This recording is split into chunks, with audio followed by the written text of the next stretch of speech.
That sound. You might be hearing it in the back of your mind right now. A faint melody. It's the sound from the baby monitor, playing a lullaby from the nursery.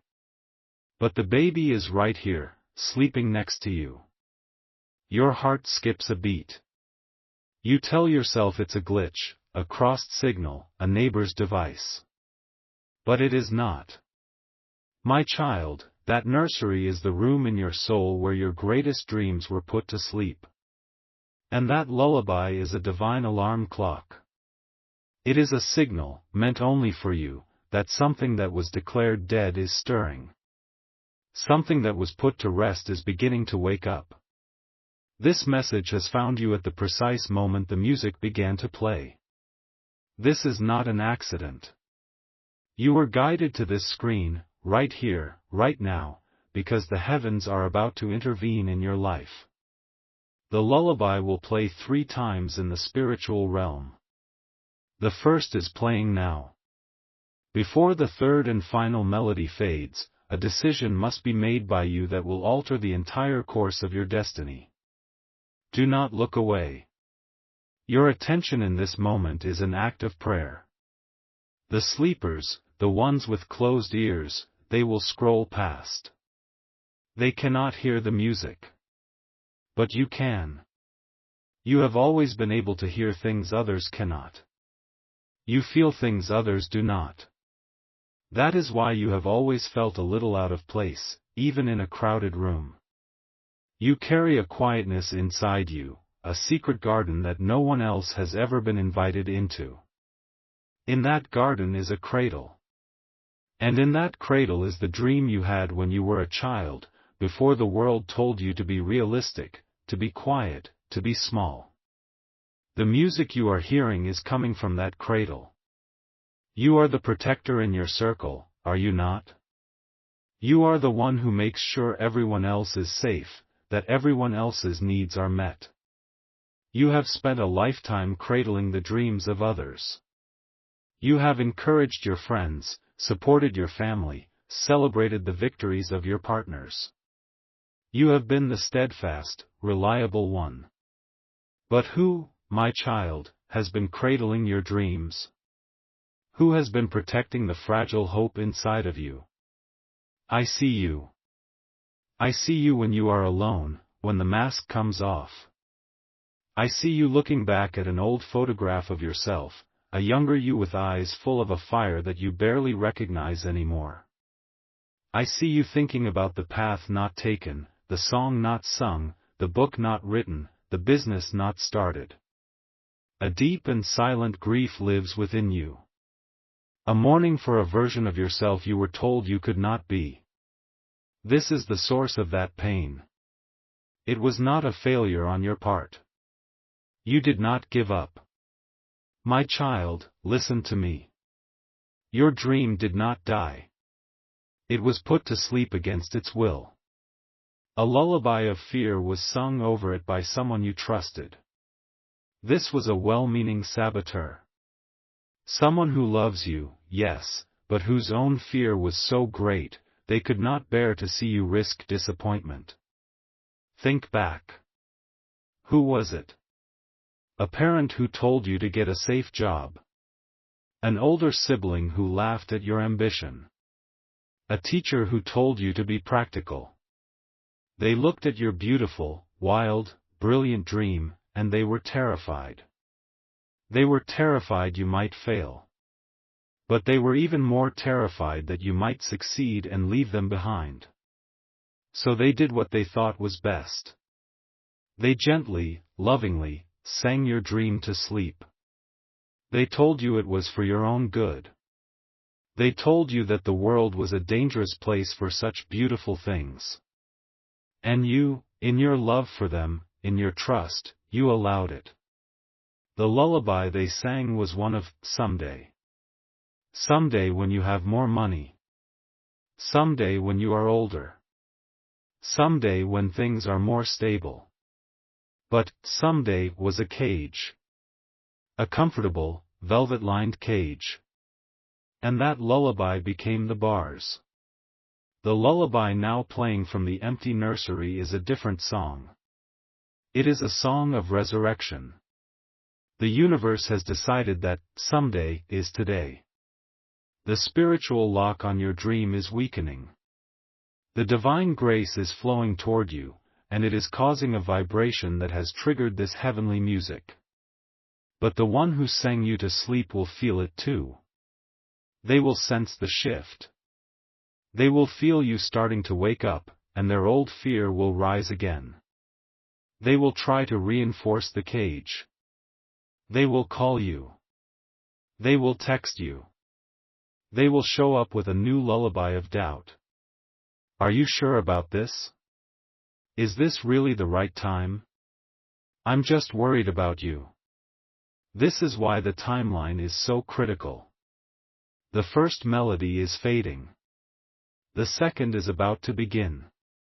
You have until the end of the third melody, a period of time that ends when the moon reaches its highest point in the sky tonight, to reclaim your dream before they can put it back to sleep for another generation. This is not a test of your strength. It is a test of your will. Will you continue to honor their fear, or will you finally honor your own soul? The choice you make in the next few hours will echo for the rest of your life. Do you understand what is happening? A divine battle is being waged over your destiny, and you have just been handed the deciding weapon. The others, the sleepers, they think this is just another video. But you can feel the truth of these words in your very bones. Your hands might be tingling.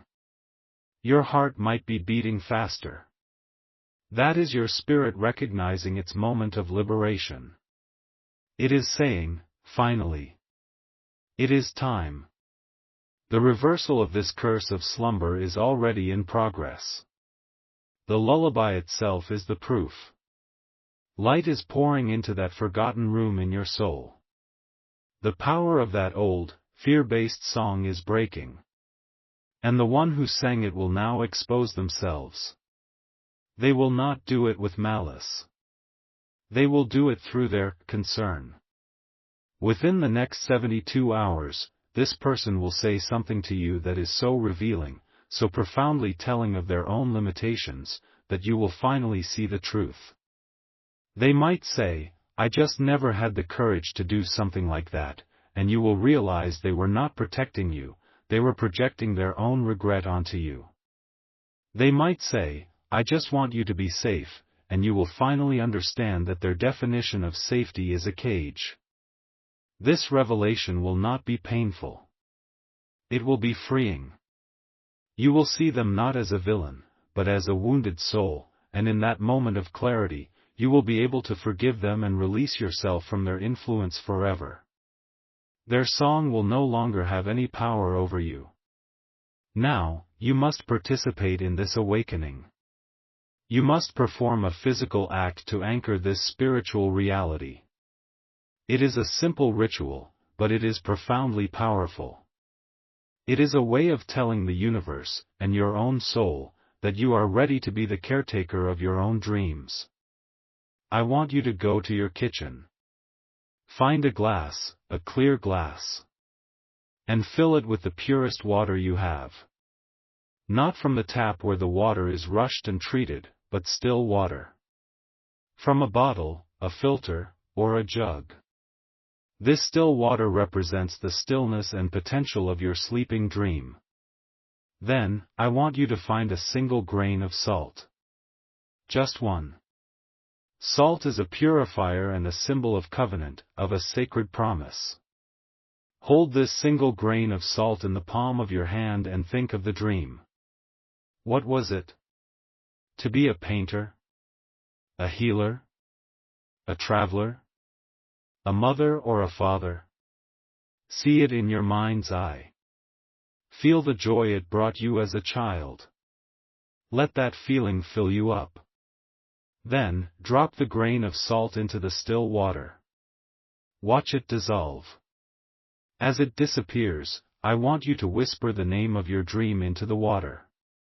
If it didn't have a name, give it one now. Whisper, my music, or my story, or my peace. You are seasoning the water with your intention. You are breaking the old promise of fear and making a new promise of nourishment. The water is now consecrated. It is living water. The final step is this: you must use this water to feed something living. Take the glass and water a plant in your home.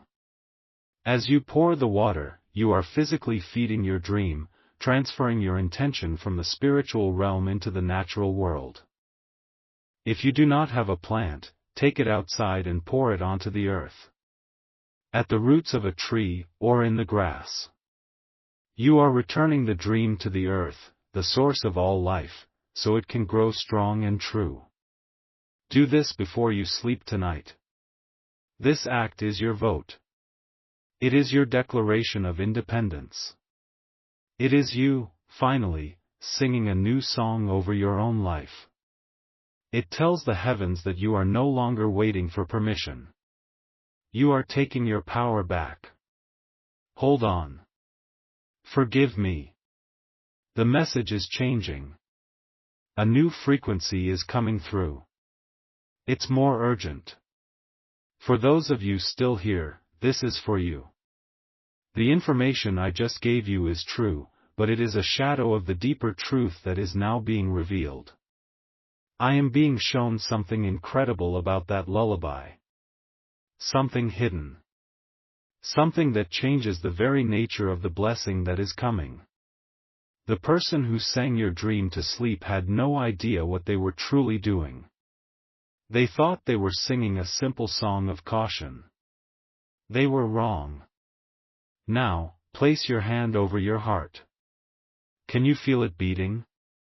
That is not just a muscle, my child. That is a drum. And it is beating in perfect time with the melody playing from the nursery. It has been beating in that rhythm your entire life, waiting. Your heart remembers this song. Because this lullaby is not just a random tune. It is an ancient melody that belongs to your bloodline. It is a song that your great-grandmother sang, and her grandmother before her. It is a song of power, a vibrational key that was meant to unlock a generational blessing that has been lying dormant in your family for centuries. The well-meaning saboteur in your life, in their attempt to quiet your personal dream, accidentally silenced a dynasty. They didn't just lock away your passion, they blocked an inheritance of power, wisdom, and prosperity that was rightfully yours. But now, the heavens are playing the song. The universe is turning the key. This is no longer just about you reclaiming a personal hobby or a career path.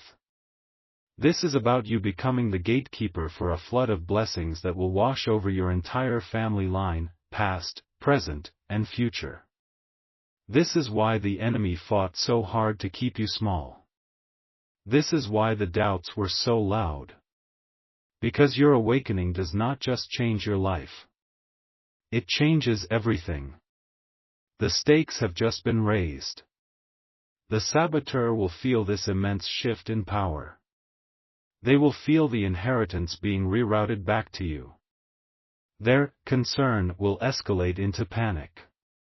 They will try to contact you before the sun rises tomorrow morning. It will not be a casual call. It will be an urgent plea, a story of worry, a fabricated crisis designed to pull you back into their frequency of fear. This is their last attempt to sing you back to sleep. You must not engage. You must not argue. You must simply see it for what it is, the last gasp of a dying song. Your silence will be your shield. Your spirit is awake now, and it sees with new eyes. You are one of the chosen who have received this deeper truth. The water ritual you are about to perform has now been magnified in power. When you drop the salt into the water, you are not just awakening your dream. You are awakening the dreams of your ancestors. The painter, the poet, the leader, the healer from your bloodline whose dreams were also put to sleep. You are redeeming their stories. When you water the plant or the earth, you are planting a family tree of blessings. Do you feel the weight of this? It is a beautiful weight. It is the weight of purpose. To anchor this incredible power, to tell your ancestors and the angels that you accept this sacred duty, I want you to make a new declaration. In the comments, I want you to type, "I remember the song." These 4 words are a powerful code. They announce that you are aware of your true identity. They signal that the generational amnesia is over. You are the one who has woken up to remember. The signs of this shift will be immediate and unmistakable. You will begin to have dreams of your ancestors. They will not be frightening. They will be comforting. They may show you something, a symbol, an object, a place. Pay attention. These are your instructions. You will find an object in your home you have not seen in years, something that belonged to a grandparent. A piece of jewelry, a letter, a recipe book. This object contains a key to your next step. The lullaby will also manifest in the physical world. You will hear its melody in a store, on the radio, from a passing car. Each time you hear it, it is a confirmation from the divine, wink from God, telling you that the inheritance is flowing. This is not a theory. It is a reality. In Dallas, Texas, just this past Friday, a man named Marcus, a man who secretly writes poetry but works in accounting because his father told him artists starve, heard this very message. He felt a deep connection to it.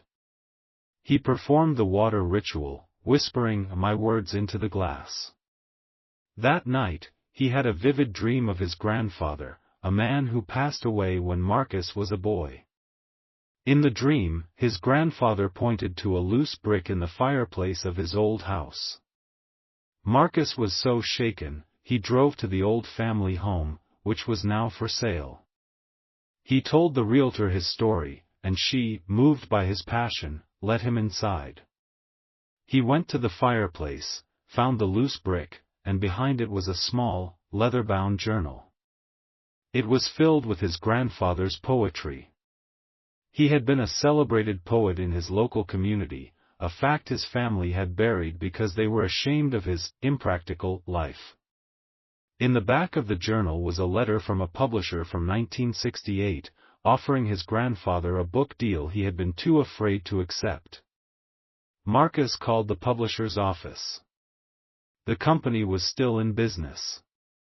The editor who answered the phone was the grandson of the original editor. He asked Marcus to send his work. Do you understand? The dream did not belong to Marcus alone. It was an inherited call. The lullaby woke him up to finish the song his grandfather was too afraid to sing. Your story is next. Now, think. Who do you know who believes their music has faded?